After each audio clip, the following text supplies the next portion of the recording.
एक बार की बात है, सबल नाम का एक लड़का एक नगर में रहता था। वह अपने जीवन से बहुत निराश था। उनकी निराशा का कारण यह था, वह अब तक अपने जीवन में कुछ भी नहीं कर रहा था। उसके माता पिता उसे ताने मारते थे कि आपके सभी मित्र कुछ न कुछ कर रहे हैं, लेकिन आप अभी भी घर बैठे हैं। दोस्तों के बीच भी अक्सर उनका मजाक उड़ाया जाता था। वह कहीं जाता तो लोग उससे पूछते थे कि आप क्या कर रहे हैं। उसे यह बताने में भी शर्म आ रही थी। वह कुछ नहीं कर रहा है। धीरे धीरे उसने रिश्तेदारों से मिलना जुलना कम कर दिया और लोगों से मिलना भी बंद कर दिया। वह ज्यादातर समय घर पर ही रहता। वह अकेला रहता और भगवान को कोसता रहता और अपनी किस्मत को दोष देता। अब उसे अपना जीवन बोझ लगने लगा था। कभी कभी वह सोचता कि कब वह कुछ करने के योग्य बनेगा, और फिर वह सोचता कि जिंदा रहने से अच्छा मर जाना ठीक है। एक दिन वह अपने नगर की एक गली से गुजर रहा था। तभी उसने देखा कि एक गुरु दुख और परेशानियों पर उपदेश दे रहे हैं। वह भी उसी भीड़ में सबसे पीछे बैठ गया और गुरु के प्रवचन सुनने लगा। गुरु कह रहे थे कि दुख एक शिक्षक की तरह है जो हमें जीवन की सच्चाई दिखाता है और हमें जीने का सही तरीका सिखाता है। आप चाहे तो जिंदगी जीना भी सीख सकते हैं। आप चाहो तो कुछ भी हासिल कर सकते हैं, और अगर चाहो तो एक कोने में बैठकर रो सकते हैं। इन सभी बातों को सबल ध्यान से सुन रहा था, लेकिन उपदेश की यह बातें पसंद नहीं आई। उसने खड़े होकर कहा कि कुछ भी सिखाने से दुख दूर नहीं होता, इसमें केवल दर्द होता है। दुख की पीड़ा अनंत है। ऐसा लगता है कि इसके बाद कुछ होने वाला नहीं है, इससे कुछ भी फर्क नहीं पड़ता है, इसके सामने तो मौत भी छोटी लगती है। तब गुरु ने कहा, वत्स तुम्हारा दुख क्या है? सबल ने उनके सामने अपनी सारी व्यथा सुनाई और गुरु से पूछा कि मेरे इन दुखों का कोई उपाय है तुम्हारे पास? यह सुनकर गुरु मुस्कुराए और बोले, तुम उस दिन मेरे पास आना जब आपके जीवन में वास्तविक दुख आए। मैं आपकी समस्या का समाधान अवश्य करूंगा। यह कहकर गुरु वहां से चले गए। सबल ने सोचा, क्या यह मेरा दुख नहीं है तो क्या है? मैं जिस दर्द से गुजर रहा हूं वह असली दुख नहीं है क्या? मेरा दुख कोई नहीं समझ सकता। जब माँ बाप नहीं समझते तो भला गुरु क्या समझेंगे? उस दुखों से व्यथित होकर सबल ने एक फैसला लिया कि अब वह कुछ करेगा। सबल ने एक छोटा व्यवसाय शुरू किया, पर उसे सफलता नहीं मिल रही थी, लेकिन उसके घर वाले खुश थे। वह कुछ कोशिश कर रहा है। वह अपने व्यवसाय में लगा रहा और धीरे धीरे उन्हें सफलता मिलने लगी। फिर उसने रफ्तार पकड़ी और केवल 3 साल के अंदर ही वह एक बड़ा बिजनेसमैन बन गया। अब सबल के आसपास ऐसे कई लोग थे जो उसकी परवाह करते थे, जो उससे प्यार करते थे। अब उनके परिवार के सदस्य भी उसकी तारीफ करते करते थकते नहीं थे। दिन ब दिन उसके मित्रों की संख्या बढ़ती जा रही थी। अब वह अपनी जिंदगी से बहुत खुश था।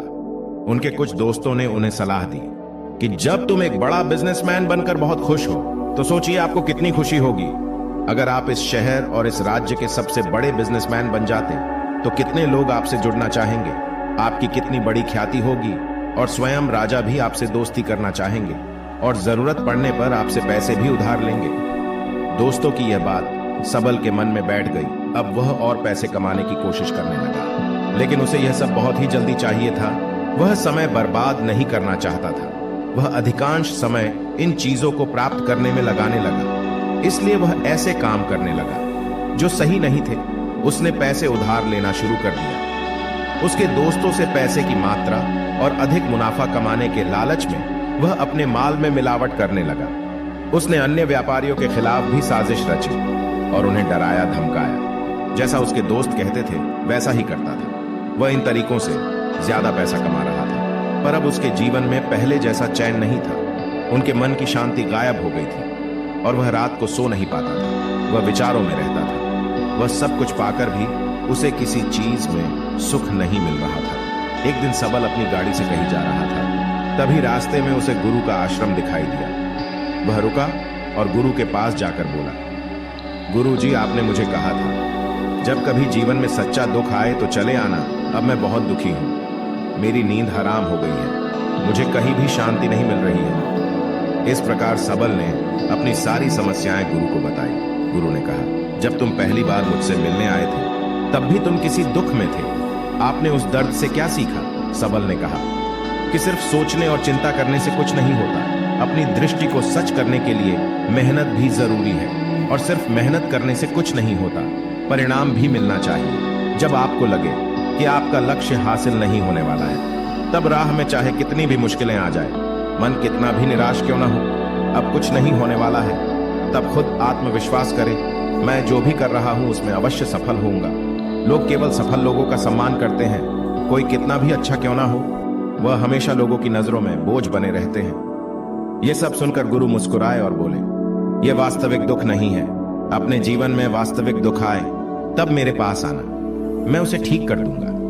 सबल ने जाते समय गुरु को सोने के सिक्कों से भरा घड़ा भेंट किया। घड़े को देखकर गुरु ने कहा कि यह मेरे किसी काम का नहीं है, उस पेड़ के नीचे गड्ढा खोदकर गाड़ दो। सबल ने घड़े को पेड़ के नीचे दबा दिया। जैसा कि गुरु ने बताया उसने वैसा ही किया और वहां से चला गया। कुछ दिनों से कारोबार ठीक चल रहा था, लेकिन व्यापार के गलत तरीके के कारण धीरे धीरे उसे व्यापार में घाटा होने लगा। उसकी सारी दौलत धीरे धीरे खत्म होने लगी और एक दिन ऐसा भी आया जब उसके पास कुछ भी नहीं बचा और उस पर कर्ज का बोझ चढ़ गया था। परंतु वह निश्चिंत था, क्योंकि उसने अपना सारा कर्ज अपने दोस्तों से लिया था। उसने सोचा था कि उसके दोस्त बुरे वक्त में उनके साथ खड़े रहेंगे, लेकिन ऐसा कुछ नहीं हुआ। जैसे ही बुरा वक्त आया, दोस्त पहले उससे कर्ज मांगने लगे। अगर उसने कर्ज नहीं लौटाया तो उन्होंने उसे जान से मारने की धमकी भी दी। उनके सभी शुभ चिंतक और प्रियजन उससे दूर हो गए। उसके दोस्त जो उसके साथ मस्ती किया करते थे, अब उससे दूर भाग रहे थे।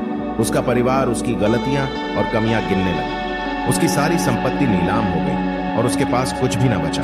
जब उसने अपने पिता से मदद मांगी तो पिता ने कहा कि मेरे पास थोड़ी सी संपत्ति है, अगर मैं तुम्हें दे दूंगा तो मैं तुम्हारी मां को क्या कहूंगा। यह संपत्ति हमारा अंतिम सहारा है। सबल के मन में गहरा दुख छा गया। उसके आसपास कोई नहीं था उनके दुख को समझ सके। लोगों के इस विश्वासघात के कारण वह अंदर से टूट चुका था। वह सोचने लगा कि अब जीने का कोई मतलब नहीं है, अब मौत ही मेरा सहारा है। वह आत्महत्या करने के लिए पहाड़ी पर जा रहा था। तब उसे याद आया कि उस गुरु ने उससे कहा था, तब मेरे पास आना जब तुम्हारे जीवन में वास्तविक दुख हो। सबल गुरु के पास गया और अपनी सारी व्यथा सुनाई। आंखों में आंसू लिए उसने कहा, हे गुरुदेव, मेरे दुख का निवारण कीजिए। तब गुरु ने कहा कि जब जीवन में असली दुख आए तब मेरे पास आना, मैं इसे जरूर ठीक करूंगा। सबल ने कहा कि ये क्या है, मेरी जिंदगी में दुख नहीं है, तो आखिर असली दुख क्या है। गुरु ने सबल से कहा कि पहले आप मुझे बताओ कि आपने अपने दुख से क्या सीखा।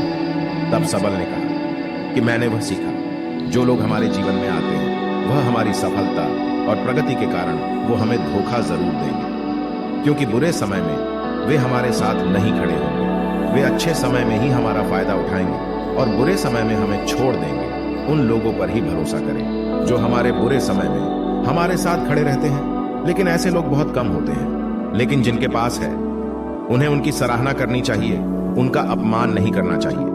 कभी भी किसी के खिलाफ साजिश नहीं रचनी चाहिए। अपना काम ईमानदारी और धैर्य से करें और कभी लालची न बने। अपने सारे दुख दर्द और अनुभव बयां करने के बाद सबल गुरुजी के सामने आंखों में आंसू लिए बैठ गया। कुछ देर बाद गुरु उठे और पेड़ के नीचे गड्ढा खोदा और वो घड़ा निकाला जो सोने के सिक्कों से भरा हुआ था। उसने सबल को देकर कहा, मेरे पास तब आना जब तुम्हारे जीवन में वास्तविक दुख हो। सबल ने अपने गुरु को धन्यवाद दिया और उसे प्रणाम करके चला गया। उस पैसों से उसने एक छोटा सा व्यवसाय शुरू किया। अब वह छोटा व्यापारी बनकर भी खुश था। उसने पूरी लगन और ईमानदारी से कारोबार किया और जल्द ही वह अपने शहर का एक बड़ा व्यापारी बन गया। उसका जीवन सुख सुविधाओं से भरा हुआ था। लेकिन कोई कितना भी अच्छा क्यों ना हो, लेकिन जीवन में दुख आता है। तो सबल के जीवन में भी दुख आया। अपने माता पिता की मृत्यु हो गई। वे दोनों एक ही दिन मर गए। सबल अपने माता पिता से बहुत प्यार करता था, इसलिए उनके निधन से उन्हें गहरा सदमा लगा।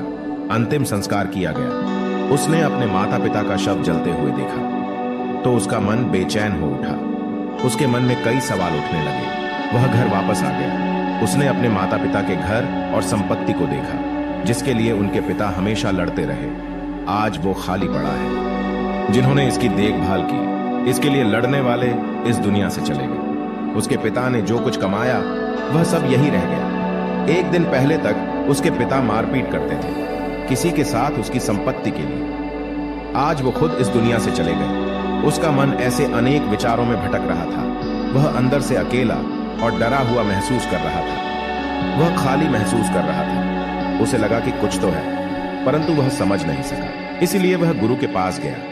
उसे देखकर गुरु ने कहा, क्या जीवन में कोई दुख है? सबल ने कहा, वैसे तो जीवन में कोई दुख नहीं है, सब कुछ अच्छा चल रहा है, लेकिन आज मेरे माता पिता का देहांत हो गया है। मैं इस घटना से बेहद दुखी और परेशान हूं। गुरु ने कहा, इसमें दुखी होने की क्या बात है? एक दिन सबको मरना है, मुझे भी मरना है, तुझे भी मरना है। शायद तुम कल ही मर जाओ या आज भी मर सकते हो। सबल ने कहा, क्या कह रहे हो गुरुजी? मैं भी मर जाऊंगा, लेकिन मैं अभी जवान हूं। गुरु ने कहा कि सभी जी रहे हैं इसी भ्रम में कि मृत्यु केवल बूढ़ों को आती है, लेकिन ऐसा नहीं है। जवान भी मर जाते हैं, बच्चे मर जाते हैं। मौत का उम्र से कोई लेना देना नहीं है, यह सभी को प्रभावित करता है। गुरु की ये बातें सबल के मन में बैठ गई और वह चुपचाप चला गया, लेकिन उसका मन अभी भी बेचैन था। वह खाली महसूस कर रहा था। वह सारा दिन अपने बारे में ही सोचता रहता कि वह कौन है, वह इस दुनिया में क्यों आया है, इस जीवन का लक्ष्य क्या है। ऐसे कई सवाल उसके दिमाग में लगातार उठ रहे थे, लेकिन उन्हें अपने किसी भी सवाल का जवाब नहीं मिल रहा था और उसका दुख दिन ब दिन बढ़ता ही जा रहा था। इसलिए कुछ दिन बाद वह फिर से गुरु के पास पहुंचा और बोला, हे स्वामी, मैं बहुत दुखी हूं, क्योंकि मैं यह नहीं जान पा रहा हूं कि मैं कौन हूं और मैं इस दुनिया में क्यों आया हूं। यह सुनकर गुरु मुस्कुराए और बोले, आज आपके जीवन में पहली बार सच्चा दुख उत्पन्न हुआ है। यह वास्तव में दुख कहलाने लायक है। हम नहीं जानते कि हम कौन हैं, हम क्यों आए हैं। सबल ने अपने गुरु से कहा कि उसकी दुर्दशा दूर करे। गुरु ने कहा कि हम सभी इंसान हैं, जीवन भर संग्रह करते रहते हैं। सबल ने कहा, कोई भी इंसान अपने साथ कुछ भी नहीं ले जा सकता, वह सिर्फ अकेला ही जाता है। मेरे माता पिता भी अपने साथ कुछ भी नहीं लेकर गए। धन संपत्ति वैभव सब कुछ यहां पर छोड़कर गए। गुरु ने कहा, अब मेरी बात ध्यान से सुनो। इस संसार में हमें जो संग्रह करना चाहिए वह हम नहीं करते, बल्कि चीजें हमारे सामने होती हैं, लेकिन हम उन्हें देखने की कोशिश नहीं करते। हमें इस दुनिया में जो कुछ भी इकट्ठा करना है वह हम खुद हैं।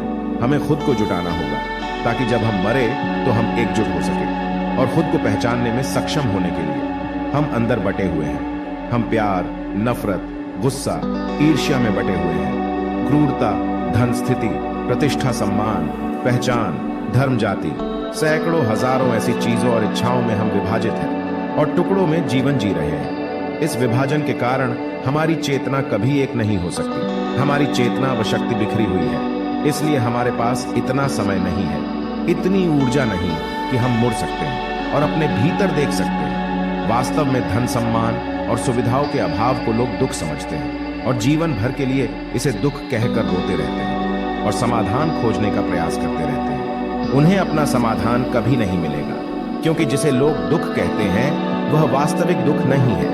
यह सिर्फ एक आदमी की इच्छा है, उसकी इच्छा कभी पूरी नहीं होती। इसीलिए व्यक्ति को कभी उनके प्रश्नों का समाधान नहीं मिलता। इसलिए इन सब से परे यदि आप अपने दुखों का परम समाधान चाहते हैं तो सबसे पहले खुद को समेटना होगा। इस दुनिया से अपनी ऊर्जा वापस ले लो और इकट्ठा करो। अपने आप पर ध्यान केंद्रित करो, स्वयं पर ध्यान दो। अपने मृत्यु से पहले अपने आप को जानने की कोशिश करो। बिखरो मत, सबल ने कहा। गुरुजी, क्या हम इस संसार को छोड़ दें? हमारी सभी इच्छाओं को मार देना चाहिए। किसी से प्रेम नहीं करना चाहिए, धन संग्रह नहीं करना चाहिए, सम्मान की आशा छोड़ देनी चाहिए। गुरु ने कहा कि भावनाओं और इच्छाओं से ऐसे बिखरे हुए मनुष्य में से बाहर निकल आओ, जैसे कोई पत्थर पहाड़ से अलग होकर गिरे तो जिस पर पर्वत का कोई कंट्रोल नहीं होता सिवाय देखने या परेशान होना और कुछ खोना। ठीक वैसे ही बिखरे हुए मनुष्य की इच्छाएं बेकाबू और दर्दनाक है। उसका अनियंत्रित मन इच्छा करता रहता है और कल्पना करता रहता है और यह दुख देता है। लेकिन जब एक व्यक्ति अपने मन को एकत्र करता है तो वह जो कुछ भी करता है वह उसके नियंत्रण में होता है। फिर उसकी इच्छा से इच्छाएं भी उत्पन्न होती है। फिर सबल ने कहा कि आपने मेरे असली दुख का समाधान कर दिया। आपका बहुत बहुत धन्यवाद। अब से मैं खुद को समेटने और खुद को तलाशने की कोशिश करूंगा। गुरु ने कहा कि मानव शरीर में बहुत ऊर्जा और शक्ति है, लेकिन यह फालतू के कामों में बटा हुआ है, बेकार की बातों में लगा हुआ है। यह एक बहुत ही शक्तिशाली मशीन की तरह है और वह बिना सोचे समझे अपनी शक्ति बर्बाद कर रहा है और बिना किसी नियंत्रण के, इसीलिए इस शक्ति पर ध्यान दे, अपनी चेतना और इसे इकट्ठा करे। सबल को अपने प्रश्नों का उत्तर मिल गया। उसने अपने गुरु का धन्यवाद किया और चुपचाप चला गया।